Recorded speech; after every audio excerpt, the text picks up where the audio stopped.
This channel does not promote any violent, harmful, or illegal activities. All content provided by this channel is meant for an educational purpose only. আর press কর্নারে এবার নজর রাখবে এই মুহূর্তে একটি বড় খবরের দিকে। উত্তরবঙ্গ মেডিকেলের থ্রেড কালচারের অভিযোগে তৃণমূল ছাত্র পরিষদ ইউনিটের অভিযুক্ত ছাত্রদের বহিষ্কার করা হলো।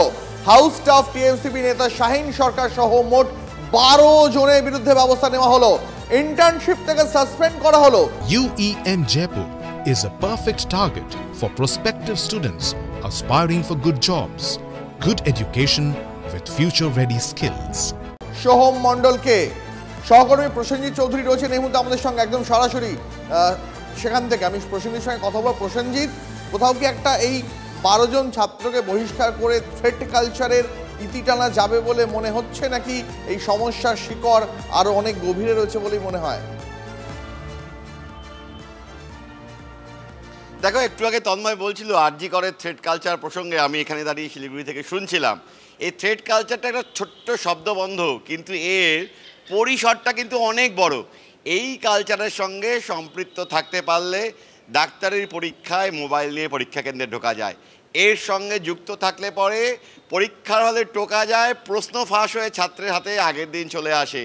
এই কালচারে জড়িত থাকলে কম নাম্বার পেলে সাদা কালি দিয়ে মুছে নাম্বার বাড়িয়ে তাকে লেটার মার্কস দেওয়া যায়। প্রমাণ উত্তরবঙ্গ মেডিকেল কলেজ। গত কয়েকদিন ধরে ছাত্র আন্দোলনের জেরবার হয়েছে মেডিকেল কলেজ, তাতে একাধিক নাম এবং নানা ঘটনা ক্যামেরার সামনে গোটা বাংলার লোক লাইভে দেখেছেন। ডাক্তারির মতো পরীক্ষায়, MBBS-এর মতো পরীক্ষায় কার্যত কম নাম্বার পাওয়া ছাত্র সোহম মণ্ডলকে এই থ্রেড কালচারে সম্পৃক্ত থাকার কারণেই কিন্তু অ্যাডভান্টেজ হিসেবে তার নাম্বার বাড়িয়ে লেটার মার্কস দিয়েছিল উত্তরবঙ্গ মেডিকেল কলেজ। দিনের আলোর মতো স্পষ্ট। কিন্তু আরজিকর ঘটনার আবহে যেটা নতুন ঘটনা, এবার মানুষ মুখ খুলছেন, এবার চিকিৎসক পড়ুয়ারা মুখ খুলছেন, এবার ডাক্তারদের একটা বড় অংশ মুখ খুলছেন। আর মুখ খুলছেন বলেই ব্যবস্থা নেওয়ার প্রক্রিয়াটা কিছুটা হলেও শুরু হচ্ছে।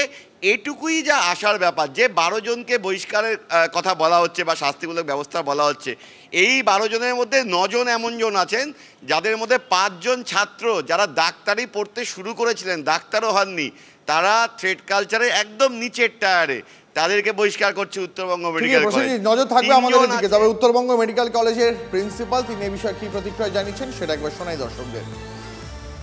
কলেজ কাউন্সিল সিদ্ধান্ত নিয়েছে যে তাদেরকে আমরা ডিসকলেজিয়েট করব।